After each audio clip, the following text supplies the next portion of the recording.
আলাইকুম। দেশ এবং প্রবাসে যারা সবাইকে ঈদ মোবারক। আজকে সবাই আমরা একত্রিত ঈদগাহ ঈদগাহ নামাজ পড়ে খুবই আনন্দিত। তারপরে পরিবার পরিজনকে আমরা মিস করি। এরপর আমাদের এখানে যে আজকে স্মরণ হলো, আমরা যে মিনি বাংলাদেশে আছি, প্রায় হাজার মুসল্লিরা ছিল, খুবই আনন্দিত। রাষ্ট্রদূত ছিল এবং মিডিয়া ব্যক্তিত্বরা ছিল। সবাইকে জানি ঈদ মোবারক। আসসালামু আলাইকুম। আসসালামু আলাইকুম। আমরা এখানে ঈদ উদযাপন করতেছি প্রবাসী। আসলে আমাদের ঈদ উদযাপন করতে গিয়ে আমাদের একটা অনুভূতি হচ্ছে, আমরা মা বাবাদের মিস করতেছি, আমাদের সন্তানদেরকে আমরা মিস করতেছি। প্রবাসে আমরা ঈদ করতেছি, কিন্তু আমাদের মা বাবা ভুলে গেছি।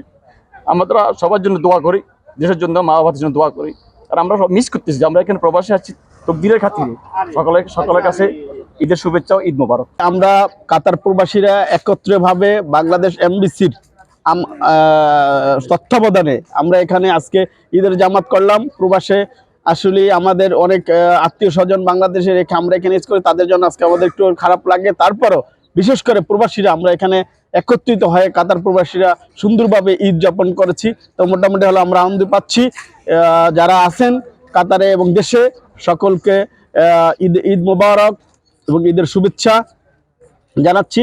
আসুন সুন্দরভাবে আমরা প্রবাসীরা ঐক্যবদ্ধ হয়ে এই কাতারের মাটিতে ঈদ করি, আমাদের আনন্দ ভাগাভাগি করে নেই। ইনশাল্লাহ যারা আছেন সকল প্রবাসীদের ঈদ মোবারক। আসসালামু আলাইকুম। আসসালামু আলাইকুম, ধন্যবাদ।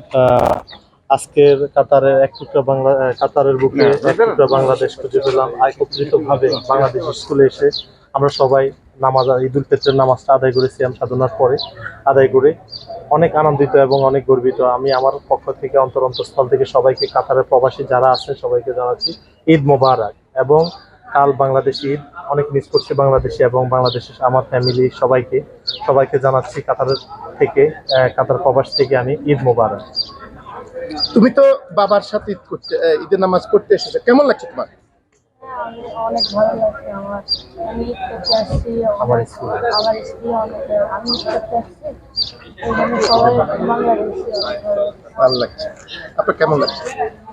জি আলহামদুলিল্লাহ, বাংলাদেশের নামাজ পড়তে এসে অনেক ভালো লাগছে। ইনশাআল্লাহ আমরা চাই সবাই এসে নামাজ পড়তো আগামী দিনগুলোতে। ইনশাআল্লাহ আপনি আপনার দেশে কাউকে ঈদ মোবারক বা শুভেচ্ছা দিবেন? আমার ফ্যামিলিগত যারা আছে, দেশবাসী যারা আছে, সবাইকে আমি ঈদ মোবারক জানাচ্ছি। তাহলে হলেন শুরু করে দেন। এক মাস শ্যাম সাধনার পরে আজকে আমাদের বাংলাদেশ দূতাবাস এবং Bangladesh MS school and college আয়োজিত আজকের এই ঈদ জামাতে আমরা যারা বাংলাদেশি আছি, কাতার প্রবাসী সবাই এসে এখানে উপস্থিত হয়ে ঈদের নামাজ আদায় করেছি। সেজন্য মহান আল্লাহ পাকের কাছে শুকরিয়া জ্ঞাপন করছি প্রথমে। তারপরে বাংলাদেশ দূতাবাসকে ধন্যবাদ জানাচ্ছি এত সুন্দর একটি আয়োজন করার জন্য। আজকে আমরা যারা প্রবাসে আছি সবাই একে অপরের সাথে দেখা সাক্ষাৎ হলো, সেটাও একটা বিষয়। তারপরে বাংলাদেশের মানুষের সবার জন্য আমরা প্রবাস থেকে সবার জন্য দোয়া করি এবং সবাইকে ঈদ মোবারক জানাচ্ছি। সবাইকে ঈদ মোবারক।